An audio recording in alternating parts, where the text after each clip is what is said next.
환영합니다.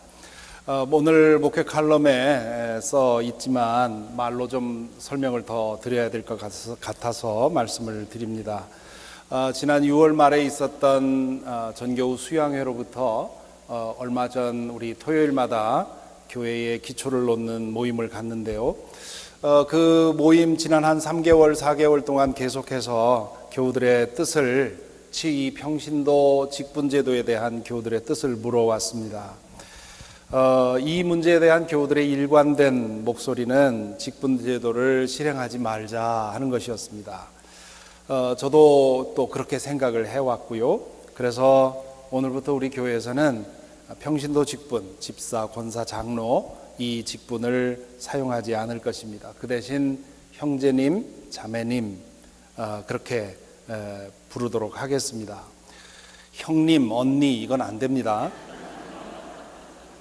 그렇게 되면 무슨 조직 같아 보이고 그리고 교우 간에 있어야 할 예의를 잃어버릴 수 있습니다.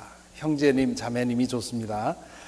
나이가 많이 차이 나는 어른들께 형제님 하기가 좀 그렇긴 한데 그럴 경우에는 교우님이라고 불러도 좋겠습니다. 처음엔 어색하겠지만 시간이 지나면서 익숙해질 겁니다. 우리 교회는 직분자들이 섬기는 교회가 아니라 모든 성도가 자신의 은사에 따라서 섬기는 그런 교회가 되도록 힘쓸 것입니다. 그리고 아울러서 사회에서 사용하는 호칭도 교회에서는 교회로 모일 때는 삼가해 주시기 바랍니다. 박사님, 사장님, 교수님, 원장님 같은 그런 호칭도 그렇고요. 선배님 같은 호칭도 동창회에서나 쓰시고 교회에서는 쓰지 마시기 바랍니다. 교회에서 우리의 관계를 결정하는 것은 오직 예수 그리스도에 대한 믿음만이 될 수 있도록, 그리고 우리 교회가 나는 낮추고 다른 사람을 높이는 그런 공동체가 되어야 합니다. 그래서 그 첫 걸음으로서 이렇게 호칭 그것부터 좀 수정해 나갔으면 좋겠습니다. 그래서 이제 말씀 듣기 전에 늘 하듯이 옆에 분과 눈인사를 나눠주시는데요. 형제님, 자매님, 교우님 안녕하십니까 하고 인사를 나눠주십시오. 네.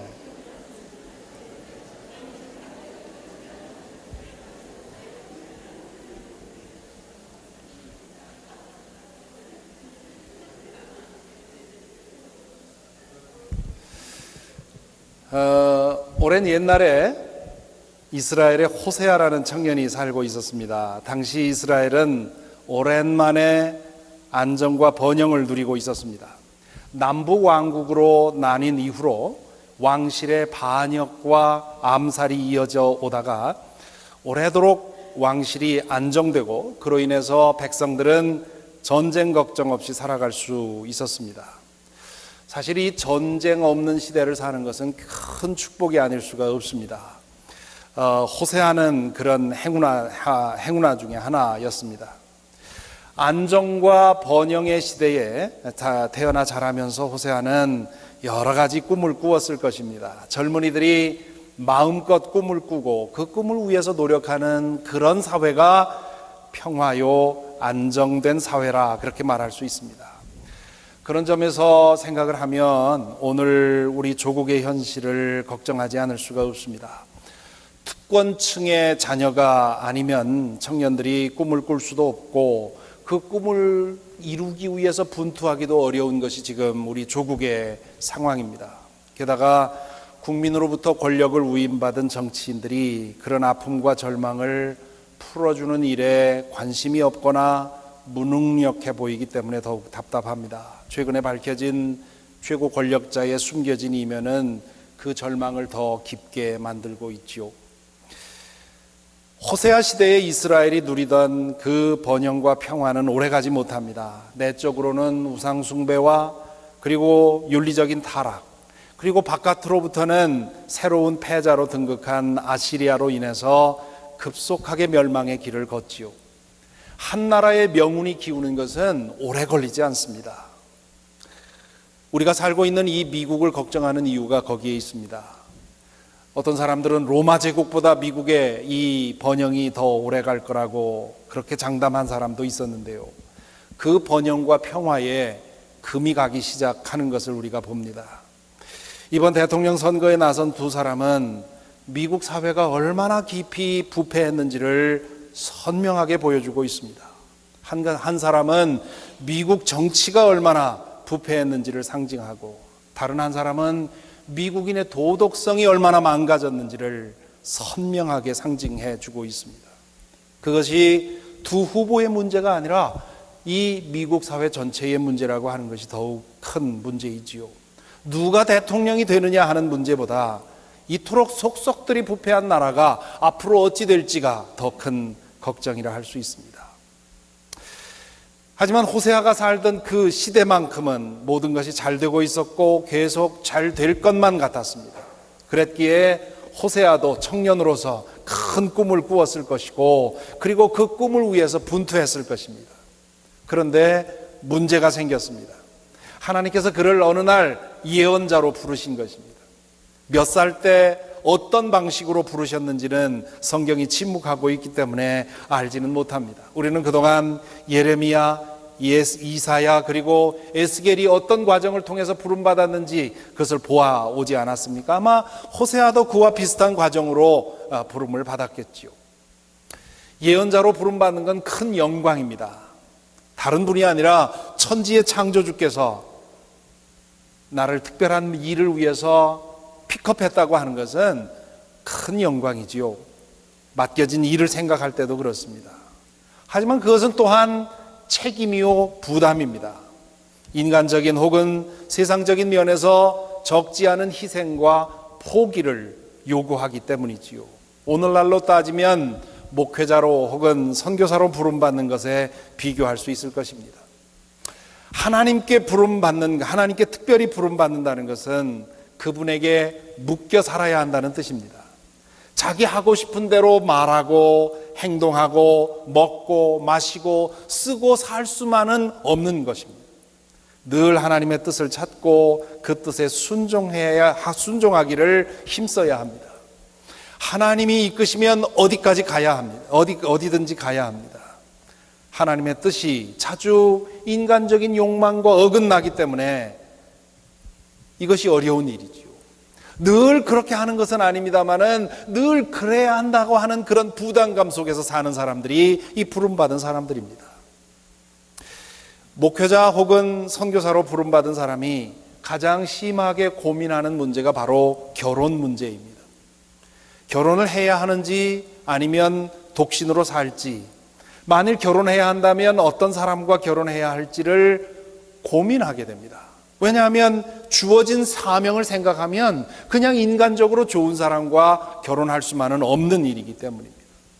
그래서 이 목회자로 혹은 선교사로 나선 사람들은 한두 번쯤은 독신으로 살아야 하는 것 아닌가 심각하게 고려합니다.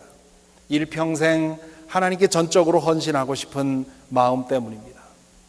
저도 한때 독신을 심각하게 고려해 본 적이 있습니다. 하지만 목회자로서 독신이 제약 조건 혹은 약점이 될 수도 있습니다. 또한 화목한 가정을 통해서 본을 보이는 것이 수많은 설교를 통해서 하는 것보다 더 큰 영향력을 미칠 수 있지요. 그런 측면을 생각하면 결혼이 더 나아 보입니다. 그래서 저는 결혼을 했습니다. 결혼 상대를 결정하는 것이 큰 고민입니다. 인간적으로는 사랑하지만 목회에 대해서는 아무런 소명을 느끼지 못하는 사람과 결혼하는 것은 매우 위험한 일입니다. 그런 결혼으로 인해서 나중에 이혼의 불행을 겪은 목회자들도 적지 않습니다. 목회자 혹은 선교사로서의 부름은 부부가 함께 짊어져야 하기 때문이지요. 인간적으로 사랑을 느끼지만 그러나 소명을 함께 할 수 없는 경우에는 심각한 고민에 빠지게 되는 것이지요. 목회자 혹은 선교사로 부름받은 사람들 중에 결혼을 통해서 한 여성을 구원해야 되겠다 이런 생각 갖는 사람들도 있습니다. 불우한 가정 환경으로 인해서 어릴 적에 성매매 여성으로 전락한 사람을 구출해서 아내로 삼는 것이 그 예의지요. 실제로 그렇게 결혼한 목회자도 제가 알고 있습니다. 호세아도 그랬습니다. 예언자로 부름받은 그는 결혼을 두고 고민하며 기도했을 것입니다. 그렇게 기도하는 중에 하나님의 음성을 듣습니다. 그 음성이 귀로 듣듯이 들었는지 아니면 마음에 오는 확신처럼 그렇게 들었는지는 확신하지 않습니다. 어쨌든 자신의 결혼에 대해서 하나님의 뜻이 분명하게 느껴졌습니다. 오늘 읽은 본문 2절에 보면 기록되어 있듯이 음란한 여인, 즉 성매매를 하는 여인 가운데서 결혼 상대를 찾으라는 것입니다. 그렇게 해서 하나님의 사랑이 어떤 것인지를 보여주어야 한다고 생각을 한 것입니다. 호세아는 이 하나님의 뜻에 순종을 하지요. 성매매 조직에 팔려 희망 없는 성노예로 살고 있던 고멜이라고 하는 여성을 찾아내서 그 몸값을 지불하고 구해낸 다음에 아내로 삼습니다. 고멜로서는 상상도 할 수 없는 일이 일어난 것입니다. 성매매 조직으로부터 자신을 그 비싼 몸값을 주고 해방시켜 주는 것도 평생 갚지 못할 은혜이지요. 그런데 하나님의 사람, 거룩한 예언자의 아내가 되다니요. 그러니 결혼하고 나서 얼마나 이 호세아에게 잘했겠습니까? 그냥 같이 살게 해주는 것만도 감지덕지이니 아마 처음에는 은혜로 살았을 것입니다. 둘에게는 금세 자녀가 생겼다고 오늘 성경에 기록합니다. 호세아는 첫째 아들에게 이스라엘이라고 하는 이름을 지어줍니다. 이스라엘은 약 100년 전에 그 예후라고 하는 인간 백정이 잔인하게 살육을 행한 그런 곳입니다. 그 흉악한 죄를 기억하도록 그 이름을 붙여준 것이지요. 둘째 딸이 태어나자 호세아는 루하마라고 하는 이름을 지어줍니다. 불쌍히 여김을 받지 못하다, 그런 뜻입니다. 세상에 딸에게 이런 이름을 지어주는 아버지가 어디 있습니까? 이 이상한 이름으로서 호세아는 하나님께서 물질주의에 빠져서 우상 숭배와 죄악에 깊이 빠져 있는 이스라엘 백성을 불쌍히 여기지 않을 것이다 하는 메시지를 전해 주려고 한 것입니다. 셋째 아들에게는 로암미라고 하는 이름을 지어주지요. 내 백성이 아니다 라는 뜻입니다. 하나님께서 이스라엘 백성을 심판으로 버릴 것이라는 것을 상징하기 위해서 이렇게 이름을 지었습니다. 그렇게 몇 년을 살았을까요? 어느 날 고멜이 가출을 합니다. 제 발로 성매매 소굴을 찾아 들어간 것입니다. 호세아가 하나님의 일을 하느라고 아내를 돌보지 않았기 때문일까요? 자신에게 주어진 소임에 전력 투구하는 사람들은 보통 배우자들을 불행하게 만드는 경향이 있습니다. 여러분, 세계 3대 악처를 기억하시나요? 소크라테스와 톨스토이의 아내가 3대 악처 중에 하나라는데 이견이 없습니다. 다른 한 사람에 대해서는 좀 이견이 있습니다. 어떤 사람은 우리 감리교회 창시자인 조한 웨슬리 목사님이라고 하기도 하고, 어떤 사람은 모차르트의 아내라고도 합니다. 어떻든 그 남편들은 모두 무언가에 깊이 몰두해서 큰 업적을 남긴 사람들입니다. 그들의 아내들이 공통적으로 악처가 된 것은 어느 정도 남편에게 책임이 있다는 뜻입니다. 고멜의 가출에도 어느 정도 호세아에게 책임이 있었을지 모릅니다. 하지만 다시 성매매 소굴로 들어간 것은 지나친 일이지요. 호세아도 인간의 성정을 지닌 사람이었으니 처음에는 분노했겠지요. 자신을 아내로 맞아들이기 위해서 내가 얼마나 많은 것을 포기했는데 그것을 몰라주고 그 은혜를 배반하다니, 아내에 대한 생각도 하기 싫었을 것입니다. 생각할 때마다 피가 거꾸로 솟아오르는 것 같았을 것입니다. 아마 하나님께 그렇게 기도했는지도 모르겠습니다. 하나님, 이만하면 됐지요? 이제 나 이거 포기해도 되지요? 그런데 그렇게 하고 단념하고 포기하려고 했는데 하나님이 그 마음을 놓아주질 않는 겁니다. 아내에 대한 생각을 다 잊고 그저 하나님이 주신 일에만 몰두하고 싶은데 그렇게 되질 않는 겁니다. 그런 때가 여러분, 기도할 때입니다. 호세아는 이 문제를 붙들고 기도했겠죠. 왜 내 마음이 이렇습니까? 그렇게 기도하는 중에 그는 또다시 하나님의 음성을 듣습니다. 이 경우도 귀로 들었는지 아니면 마음에 오는 확신으로 들었는지는 모르겠습니다. 하지만 하나님의 뜻이 점점 분명해졌습니다. 그 내용이 호세아서 3장에 기록이 되어 있습니다. 하나님은 호세아에게 고멜을 다시 데려오라는 겁니다. 내 사랑을 거기서 끝내지 말라, 호세아에게 말하는 것입니다. 호세아는 처음엔 못 들은 척 하고 싶었겠지요. 은혜를 배반한 아내를 대면할 용기가 그에게는 없었을 겁니다.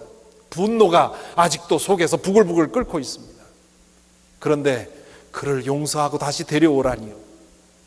호세아는 하나님께 따져 물었는지도 모르겠습니다. 아니, 하나님 저를 천사로 아십니까? 제 사랑이 그 정도라고 생각하셨습니까? 아닙니다. 제 깜냥이 그 정도는 못 됩니다. 제발 제가 할 수 있는 일을 좀 시키십시오. 아마 그 문제를 붙들고 며칠 혹은 몇 주일 씨름했을 것입니다. 부정하고 외면하고 회피하려고 했는데 그러면 그럴수록 하나님의 뜻이 점점 분명해지는 겁니다. 그 생각에서 벗어날 수가 없습니다. 다른 일에 집중할 수가 없습니다. 호세아는 결국 하나님에게 항복하지요. 그는 아내를 풀어낼 몸값을 장만해서 아내가 있는 성매매 조직을 찾아갑니다. 자신을 데리러 온 이 고멜을 보고 남편을 보고 고멜이 얼마나 놀랐을까요? 그즈음 고멜도 후회하고 있었을 것입니다. 자신의 그 끓어오르는 정욕을 참지 못하고 집을 뛰쳐나왔지만 금세 후회가 밀려왔겠지요. 정욕이라는 것이 불타오를 때는 거대해 보이지만 꺼지고 나면 정말 씁쓸하고 허탈한 것 아닙니까? 막상 정욕을 채우고 나면 그렇게 많은 것을 희생할 일이 아니었다는 사실을 깨닫는 겁니다. 그럼에도 불구하고 번번이 그 올무에 넘어지는 것이 우리 인간이지요. 고멜은 그런 허탈감 속에서 남편의 은혜를 배반한 것에 대한 가책을 점점 심하게 느꼈을 것입니다. 그러던 중에 남편이 찾아왔으니 얼마나 놀랐겠습니까? 너무도 미안하고 죄스러웠을 것입니다. 손을 잡아 이끄는 남편을 따라 차마 나설 수가 없었을 겁니다. 아내를 집에다 데려다 놓고 호세아가 말하지요. 우리 정한 기간 동안 자숙합시다. 그리고 그 기간이 지나면 우리 다시 합합시다. 그 기간 동안 기도하십시오. 그 후에 어떻게 되었을까요? 성경은 거기에 대해서 침묵합니다. 왜 침묵했겠습니까? 더 이상 말할 필요가 없기 때문이지요. 고멜의 인성이 아무리 망가졌다 손치더라도 2번씩이나 이렇게 큰 은혜를 받았는데 또 과거의 습성을 따라가겠습니까? 고멜은 남편 호세아의 큰 사랑에 감복해서 새 사람이 되었고요. 그리고 죽을 때까지 그에게 헌신했을 것입니다. 우리나라 교회사에 한국의 호세아라고 불리는 분이 2분이 계십니다.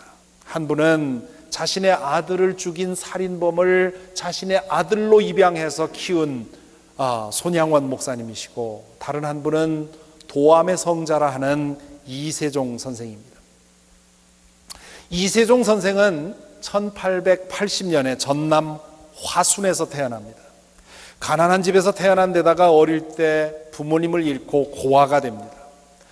헐벗고 굶주리며 근근히 살다가 일할 만한 그런 나이가 되자 어느 부잣집에 머슴으로 들어갑니다.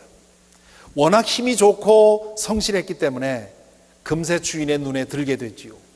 남부러울 것 없이 살게 됩니다. 그리고는 결국 그 주인의 딸과 결혼도 하게 되지요. 그런데 10년이 넘도록 다 이제 됐는데 10년이 넘도록 아기가 생기질 않는 겁니다. 이세종은 하다못해서 그 동네에 아주 용하다는 무당을 찾아가서 어떻게 하면 내가 아이를 얻겠느냐고 묻습니다. 그 무당은 신령님을 위해서 큰 산당을 하나 지어 바치면 신령님이 아이를 점지해 줄지 모르겠다고 얘기를 합니다. 재산은 넉넉히 있었기 때문에 이세종은 돌아와서 그 터를 고르고는, 그리고는 그 지방의 목수를 고용해서 이제 산당을 짓기 시작을 합니다. 하루는 공사장에 나가 보니까 이 목수가 뭔가를 읽고 있습니다. 쉬면서 뭔가를 읽고 있습니다. 멀리서 저 사람이 뭘 하고 있는가 하고 쳐다보고 있는데 그 사람이 책을 읽다 말고 허공을 쳐다보고 혼잣말로 그러더라는 겁니다. 아니, 이렇게 공들여 지으려면 예배당이나 짓지, 이게 다 뭐 하는 거냐, 그렇게 얘기를 하더라는 거지요. 그래서 그는 목수에게 찾아가서 아니, 당신이 읽고 있는 책이 뭐요? 그리고 예배당이나 지으라니 예배당이 뭐요? 하고 묻습니다. 그러자 성경은 하나님의 말씀이 담겨 있는 책이고 예배당은 하나님을 섬기는 예배하는 곳이라고 그렇게 대답을 하게 되지요. 이세종은 그 책을 잠시 좀 빌려달라고 그걸 가지고 옵니다. 글을 읽지 못했기 때문에 글 읽는 사람에게 맡겨서는 이 책을 좀 읽어달라고 하는데요, 그 글 읽어주는 사람이 창세기 1장 1절 태초에 하나님이 천지를 창조하시니라 하는 말씀 구절을 읽는 순간 마음이 활짝 열리면서 새 세상이 보이더라는 겁니다. 그는 이 책을 꼭 읽어야 되겠다고 생각하고는 급히 한글을 배워가지고 성경을 읽기 시작합니다.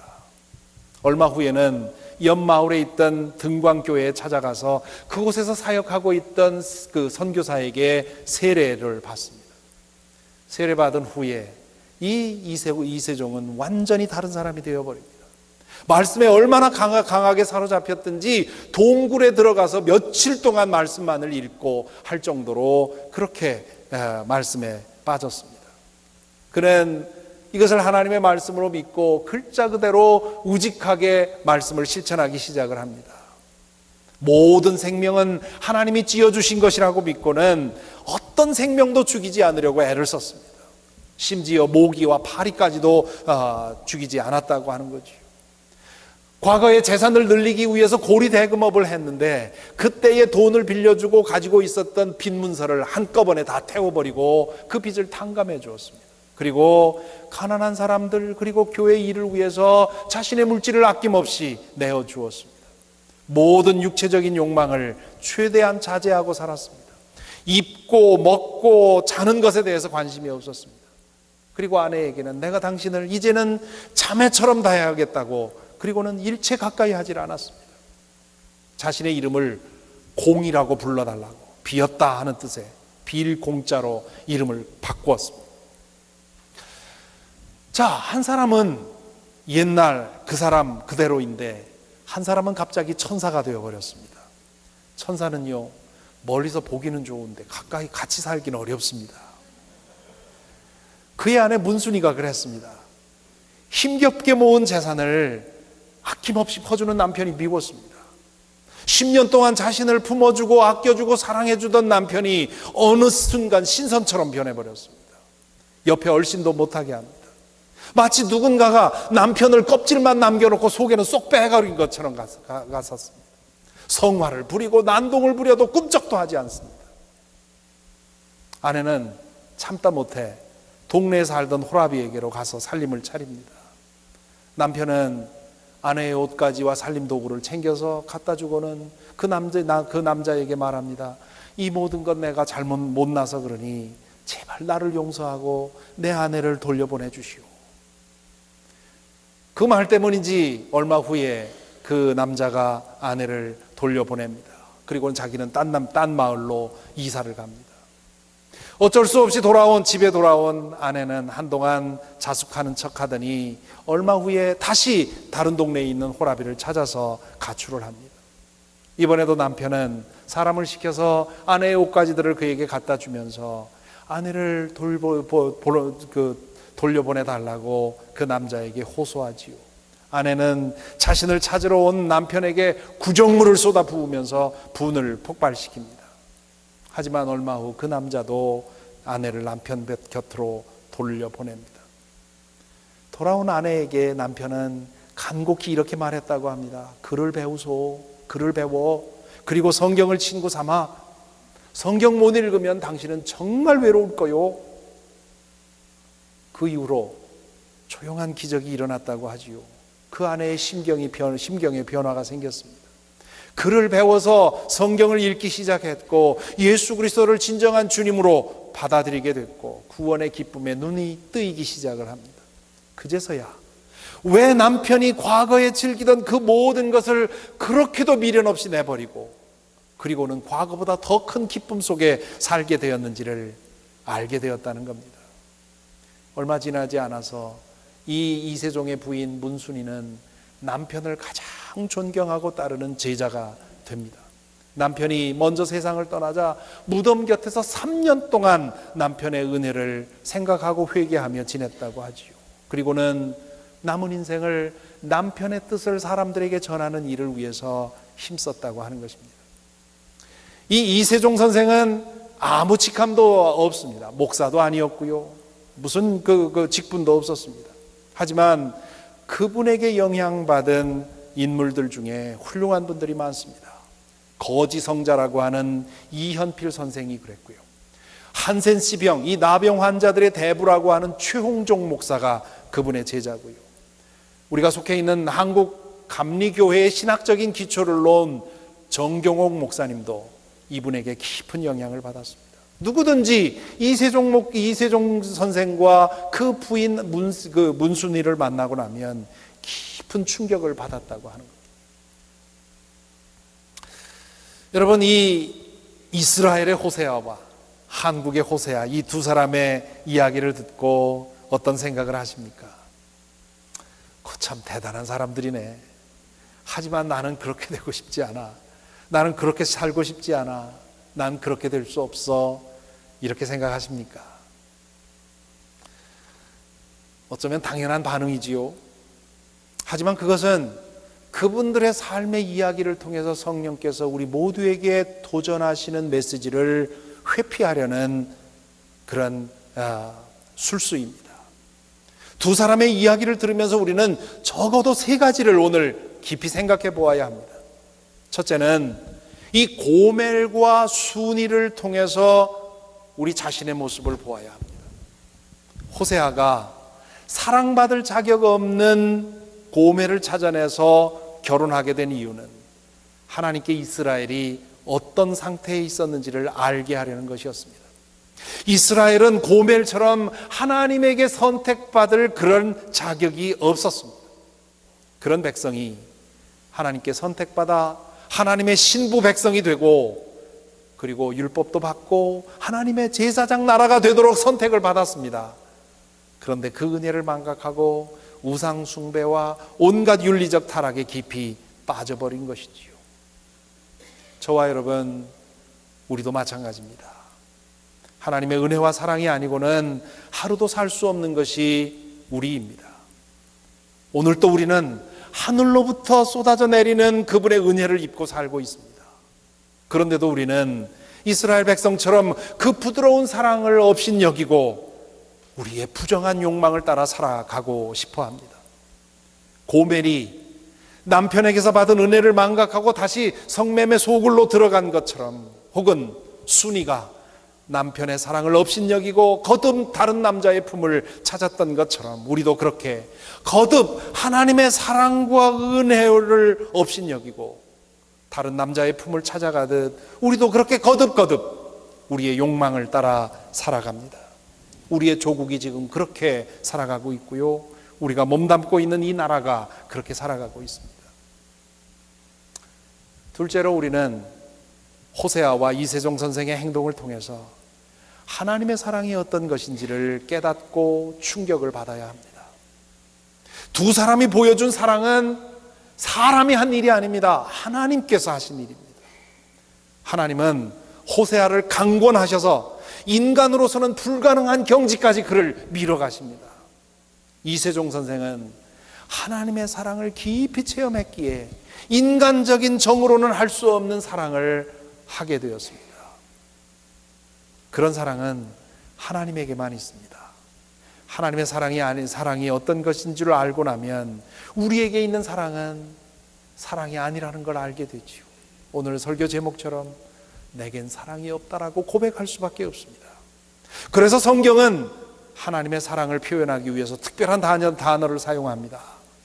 구약 성경에서는 헤세드라고 하는 히브리어를 사용하고 있고요, 신약 성경에서는 아가페라고 하는 헬라어를 사용을 합니다. 이 사랑은 상대방에게 사랑받을 자격이 있어서 하는 사랑이 아니라 내게 이 사랑이 있기 때문에 저절로 흘러나오는 사랑을 말합니다. 그렇기 때문에 이 사랑은 상대방의 상태에 관계없이 변함이 없습니다.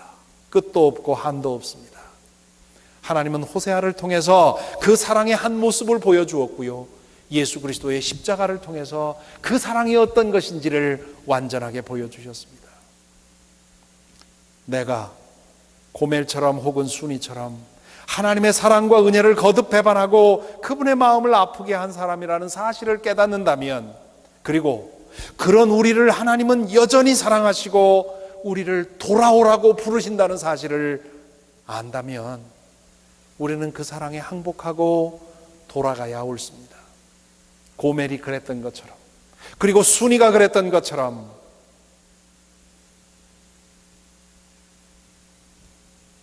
그 지고지순한 사랑에 눈을 뜨고 그 사랑을 경험하게 되면 그 사랑은 우리를 변화시켜 줍니다. 그러면 결국 그 사랑이 우리를 바꾸어 주지요. 그래서 호세아는 6장 1절 2절에서 이렇게 말합니다. 이제 주님께 돌아가자. 주님께서 우리를 찢으셨으나 다시 싸매어 주시고 우리에게 상처를 내셨으나 다시 아물게 하신다. 이틀 뒤에 우리를 다시 살려주시고 사흘 만에 우리를 다시 일으켜 세우실 것이니 우리가 주님 앞에 살 것이다. 셋째로, 호세아와 이세종 선생의 사랑 이야기 앞에서 우리는 우리 자신의 사랑이 어떤 것인지를 돌아보아야 합니다. 앞에서도 말했듯이 우리에게 있는 사랑은 사랑이라는 이름을 붙이기에는 함량이 너무도 부족한 것입니다. 믿을 수 없고요, 변덕이 심하고요, 금세 한계가 보이고 바닥이 보이는 것, 그것이 우리 사랑 아닙니까? 그 사랑 가지고는 소망이 없습니다.